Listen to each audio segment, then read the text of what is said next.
नमस्कार मित्रांनो, तुम्हा सर्वांचं स्वागत आहे आपल्या एका नवीन व्हिडिओमध्ये, एका नवीन व्लॉगमध्ये। आयुष्यामध्ये ना मित्रांनो, आपण पुरुष लोक ताट वाढलं की जेवतो आणि साधा पाणीचा ग्लास सुद्धा भरून घ्यायचे कष्ट घेत नाही। पण कधी कधी अशी एखादी वेळ येते तुमच्यावर की तुम्ही किचनमध्ये पाऊल ठेवता।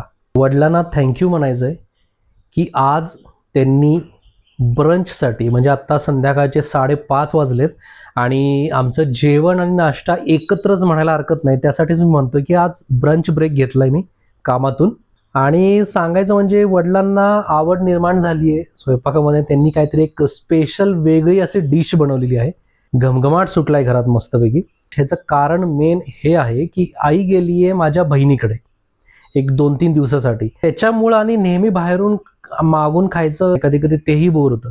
स्पेशल आज वडिलांनी काय बनवलंय आणि ते कसं झालंय आपण नक्की जाऊन बघूया।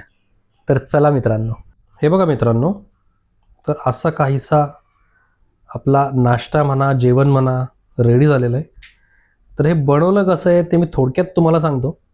बेसनचं बॅटर, त्यामुळे थोडीशी हळद, मीठ, त्यानंतर बारीक चिरलेला कांदा, तिखट, असं बॅटर करून त्याच्यामध्ये स्लाइस एकाचे 2 तुकडे करून त्याच्यात डिप करून असं मस्त तवा फ्राय केलेला आहे, बघू शकता। आता मी टेस्ट करतो, सोबत चहा पण आहे इथं मी घेतलेलं आहे। आता टेस्ट करूया। मस्त स्पॉन्जी झालंय,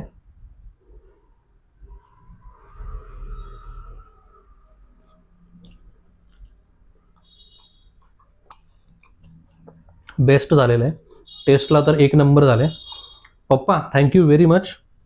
मला मदत नाही करता आला त्याबद्दल खरंच सॉरी, कारण की कामाचं माझं प्रोडक्शन लेवलला असल्यामुळं मला नाही मध्ये असं सारखं ब्रेक घेता येत, त्याच्यामुळे मदत नाही करू शकलो। पण लाजवाब बनवले पप्पांनी। वा, बाहेरचं मस्त वातावरण झालेलं आहे आणि इथं बघा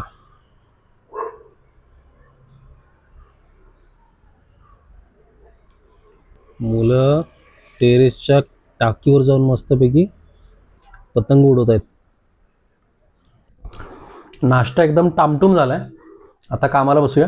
काम तर सुरू केलंय, पण थोडंसं बॅकग्राऊंड साऊंड पाहिजे, म्हणजे थोडंसं गाणी लावतो म्हणजे जरा मस्त मजा येईल काम करताना। ओ माय गॉड, कॉपीराईट येईल, त्यामुळे आता मी थांबवतो, मस्त गाणी ऐकत काम सुरू करतो। आपण नंतर भेटू परत। The next day. Good morning मित्रांनो, तुमच्यासाठी गुड मॉर्निंग आहे, पण मला आत्ता गुड नाईट आहे, कारण मी 1-2 तास आत्ता झोपणार आहे। कारण की रात्री लेट माझं काम संपलं ऑफिसचं, त्यानंतर आपल्याला व्हिडिओ एडिट करायचा होता। तुमच्या सर्वांसाठी एक नवीन ब्लॉग एडिट करायचा होता, तो एडिट केला। तो एडिट पूर्ण होता होता आणि अपलोड करता करता सकाळचे वाजले 9।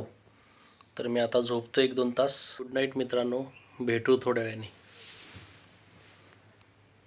गुड मॉर्निंग झाली मित्रांनो माझी। आत्ता वाजले जवळपास 12-12:30।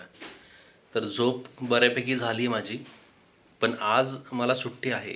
सुट्टी आहे म्हणून मी झोपू शकलो असतो बराच वेळ, पण आज 2-4 कामं खूप महत्त्वाची आहेत, जी बरेच दिवसापासून रखडलेली आहेत। तुम्हाला कळेलच या ब्लॉगमध्ये पुढं काय काय कामं आहेत ती, कारण ती कामं करणं गरजेचं आहे। कारण परत एकदा ऑफिस चालू झालं की मग कामं ती तशीच राहतात, जी इतके दिवस राहिलेलीच आहे। चहा घेऊन नाश्ता करूया, दिनचर्या बघण्यासाठी स्टे ट्यून्ड। तर मित्रांनो, चहा नाश्ता सगळं झालेलं आहे, त्यानंतर थोडंसं टाइमपास पण झालेलं आहे आणि आता वाजलेत संध्याकाळचे 4। आणि आपल्याला साधारण आज जे कामं करायची राहिली आहेत त्यातले पहिलं काम म्हणजे दिवाळीमध्ये लाइटिंगची माळा मी आणले होते नवीन।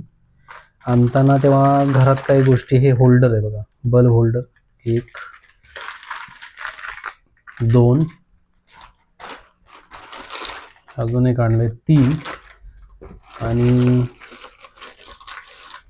हे एक आणलं मी।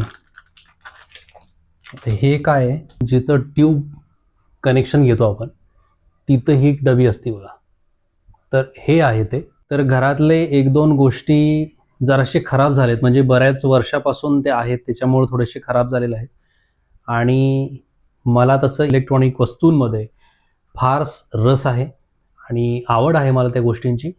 लहानपणी पण तुम्हाला एक किस्सा सांगतो, एक छोटासा किस्सा, की मला ह्या वायरिंग, लाईट, बल्ब ह्याची जास्त ओढ असल्यामुळे थोडासा इंटरेस्ट मला त्यात होता. एक दिवशी असंच झालं, रविवारचा मे बी रविवारचा दिवस होता आणि रविवारी मी होतो बेडरूममध्ये, जे आत्ता माझं बेडरूम तुम्ही बघताय त्या बेडरूममध्ये मी होतो आणि बेडवर एक लाइटिंगची माळा, ज्याच्यातलं एक लाईटचं कलर, एक बल्ब म्हणजे ते पूर्णच एक लाईन असते ना, तर ते बंद पडलं होतं. त्याची कुठली तरी वायर ब्रेक झाली होती. तर ते वायर जोडायचं होतं मला. त्यासाठी मी पहिलं प्लग इन करून चेक केले, कलरचा बल्ब बंद आहे. मला कळलं पण फक्त ते प्लग काढायचं राहिल्यामुळं मी ते घेतलं करायला.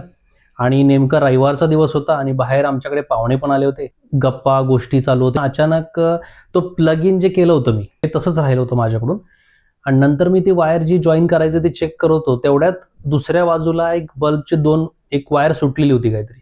मग ती दुसऱ्याला अचानक टच झाली, स्पार्क झाला, शॉक सर्किट झालं. ते सगळे बल्ब लागोपाठ उडत गेले आणि असं करत आमची मेन फ्यूज जी होती लाईटची तीच उडाली. तर असा एक प्रसंग माझ्या बाबतीत घडला होता. पण आता बऱ्यापैकी त्यातनं मी जरा बऱ्याच गोष्टी शिकत गेलो. आज विचार केला की घरातले एक बल्ब होल्डर आहे आणि ती जी तुम्हाला ती डबी दाखवली, तर कलरिंगच्या वेळी ते पण एक तुटलेलं होतं. तर ते आज मी स्वतःच फिक्स करणार आहे. मी हे करू शकेन. पुढचा ब्लॉग नक्की पहा. तुम्हाला हा व्हिडिओ आवडल्यास नक्की लाईक करा आणि माझ्या चॅनलला तेवढं सबस्क्राईब नक्की करा. धन्यवाद.